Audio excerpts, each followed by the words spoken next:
मराठा आंदोलक मनोज जरांगे पाटील यांना काल अहिल्यानगर जिल्हा न्यायालयाने एक नोटीस पाठवली होती आपलं म्हणणं मांडण्यासाठी।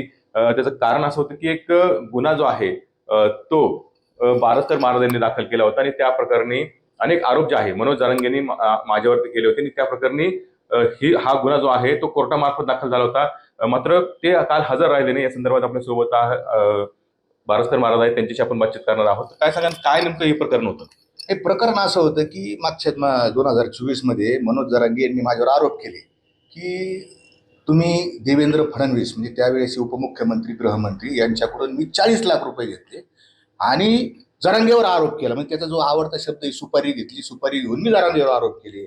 मी 300 कोटी रुपयाची संपत्ती गोळा केली, मी गावातल्या महिलांवर अत्याचार करतो, माझ्यावर बलात्काराचा गुन्हा आहे, माझ्यावर विनयभंगाचा गुन्हा आहे, मी भोंदू बाबा आहे, मनाला येईन ती बडबड त्यांनी त्याच्यात बेताल बडबड त्यांनी आरोप केली आणि मग त्याच्यामुळे माझी प्रचंड बदनामी झाली। मी पोलीस स्टेशनला गेलो तक्रार घ्या, पण जरांगेची एवढी हवा होती त्या काळात, एवढी लाट होती, पोलिस म्हणले कुठं झंझट करता काय, पोलिसांनी कंप्लेंट घेतली नाही।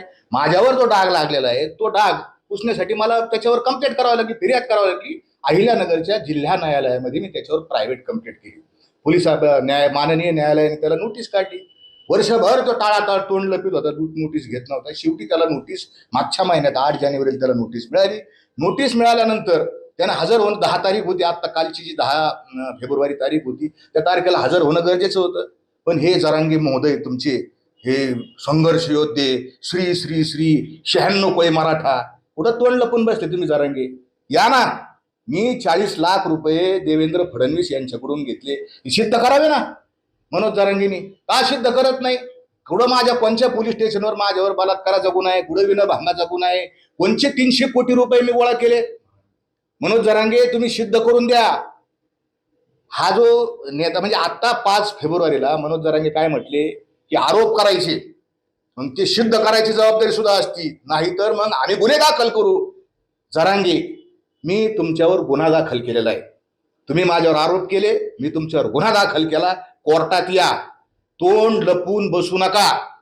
तुम्ही आता घरात तोंड लपून बसलेत, कुठं तोंड लपून बसलेत मला माहित नाही, समोर या। तुम्ही सांगता ना मी 96 कोळी क्षत्रिय मराठा आहे, या ना मग कोर्टात, द्या ना ते पुरावे। मी फडणवीसांकडून 40 लाख रुपये घेतले, कोणच्या नोटा घेतल्या, कधी घेतल्या, कवा घेतल्या, द्या सिद्ध करा। हा जरांगे पळपुटा माणूस आहे। अहिल्यानगरच्या कोर्टातून मनोज जरांगे पळून गेलेले येतो। माझी मराठा समाजाला विनंती, ह्या पळपुट्या नेत्याच्या नादी लागू नका।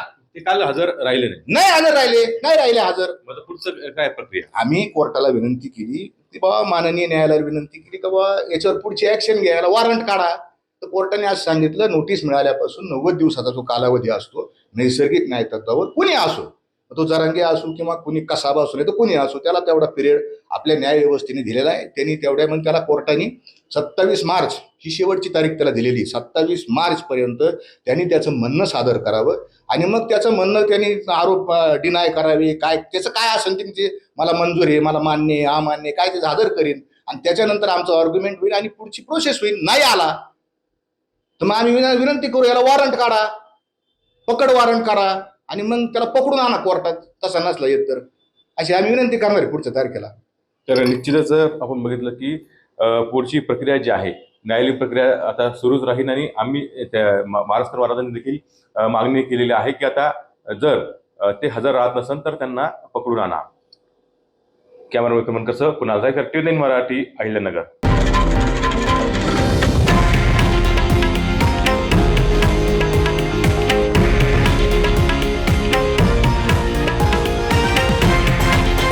हे आहे देशातील नंबर 1 न्यूज नेटवर्क आणि आपण पाहत आहात TV9 मराठी, एकमेव।